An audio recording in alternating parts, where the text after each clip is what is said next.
قرآن مجید فرقان حمید کا 19واں پارہ سورۃ نمل اور یہ آیت نمبر 18 ہے۔ گزشتہ آیت میں اللہ پاک کی ذات بابرکات نے حضرت سیدنا سلیمان علیہ السلام کی حکومت، سلطنت اور بادشاہی کا تذکرہ فرمایا تھا،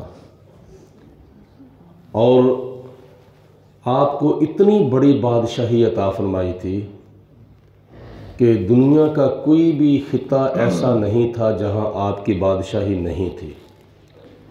پوری دنیا میں اللہ پاک نے حضرت سلیمان علیہ السلام کو حکومت عطا فرمائی تھی۔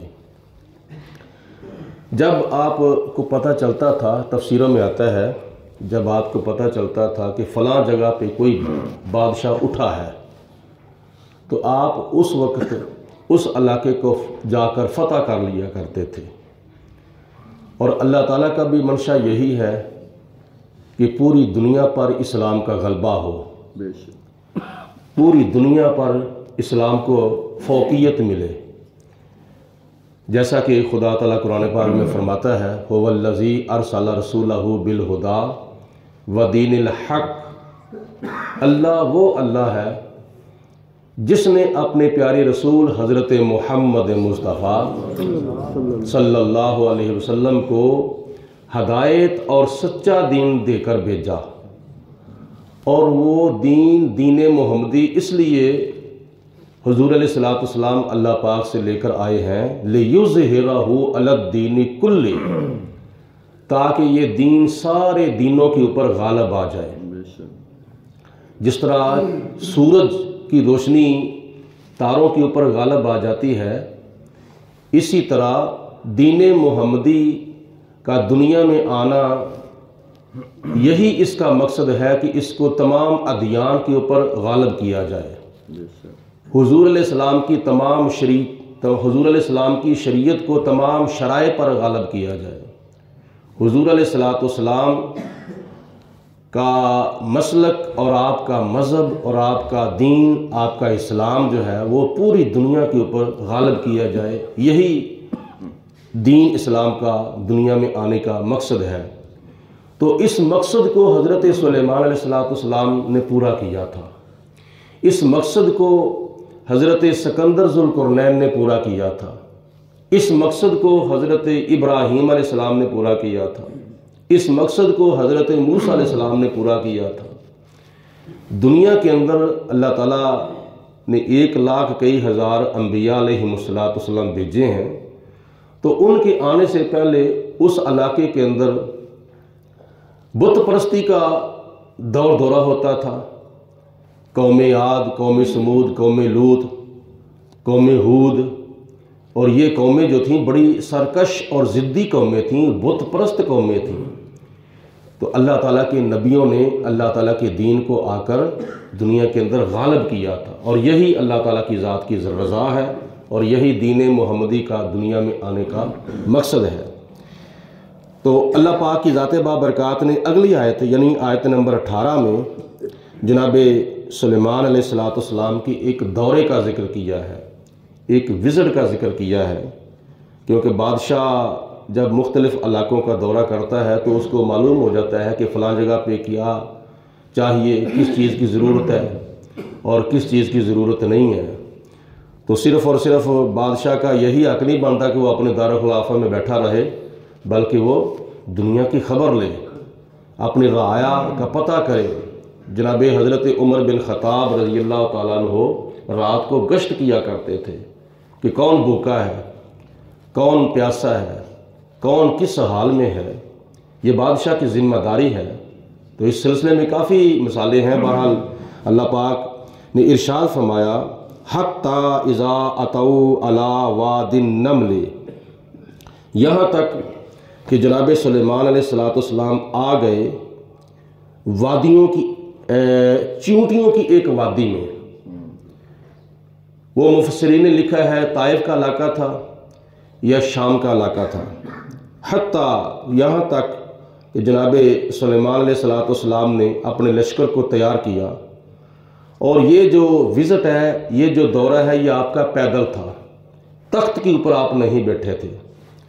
آپ اور آپ کے رعایا کے لوگ اور آپ کے لشکر جو تھے مختلف مخلوقات کے، انسانوں کے، جنوں کے، پرندوں کے، یہ مختلف لشکروں کو جناب سلیمان علیہ السلام لے کر جب باہر نکلے دورے کے لیے ملک شام کی طرف یا طائف کی طرف آئے تو وہاں کثرت کے ساتھ چیونٹیاں تھیں۔ اللہ فرماتا ہے حتی اذا اتو، جب حضرت سلیمان علیہ السلام وزٹ کرتے کرتے، دورہ کرتے کرتے آئے، کہاں آئے؟ علی واد النمل، چیونٹیوں کی ایک وادی پر۔ قالت، بولی، کون؟ نملتن، ایک چیونٹی۔ جتنی بھی چیونٹیاں تھیں ان کی ایک چیونٹی ملکہ تھی، ان چیونٹیوں کی جو سردار چیونٹی تھی وہ بولی، کیا کہتی ہے؟ یا ایھا النمل ادخلوا، یا ایھا النمل، اے چیونٹیوں، کیونکہ نمل نملہ کی جمع ہے، نمل نملہ کی جمع ہے اور نملہ کا معنی ہے چیونٹی، نمل بہت سی چیونٹیاں۔ اس ایک چیونٹی نے کیا کہا؟ یا ایھا النمل، اے چیونٹیوں، ادخلوا، داخل ہو جاؤ، مساکنکم، اپنے اپنے سوراخوں میں، اپنے اپنے گھروں میں، اپنے اپنے بلوں میں، اپنے اپنے مکانوں میں چلی جاؤ، داخل ہو جاؤ۔ کیوں؟ اس لیے لا یحتمنکم، نہ تمہیں کچل ڈالیں، نہ تمہیں روند دیں، سلیمان، حضرت سلیمان علیہ السلام، وجنودہ، اور ان کے لشکر، وہم لا یشعرون، اور وہ شاید اس وقت توجہ نہ فرمائیں۔ یعنی سلیمان علیہ السلام اور ان کے جو لشکر ہیں وہ عدم توجہ کی وجہ سے کہیں تمہیں اپنے پاؤں کے تھلے، پاؤں کے نیچے روند نہ دیں، کچل نہ ڈالیں، تو اس لیے ان کے آنے سے پہلے پہلے تم اپنے اپنے سوراخوں میں، اپنے اپنے بلوں میں جا کر داخل ہو جاؤ اور بچ جاؤ۔ یہ چیونٹی کو پتا تھا کہ آنے والے حضرت سلیمان علیہ السلام ہیں اور ان کے لشکر ہیں۔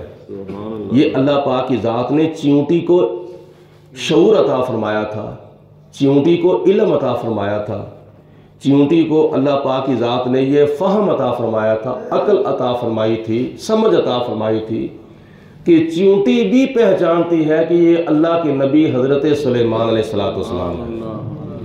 تو جب ایک چیونٹی کو پتا ہے، جب ایک چیونٹی کو پتا ہے کہ کون اللہ کا نبی ہے، کون اللہ کا نبی نہیں ہے، نبی اور غیر نبی کے اندر جو فرق ہے وہ تو چیونٹی کو بھی پتا ہے۔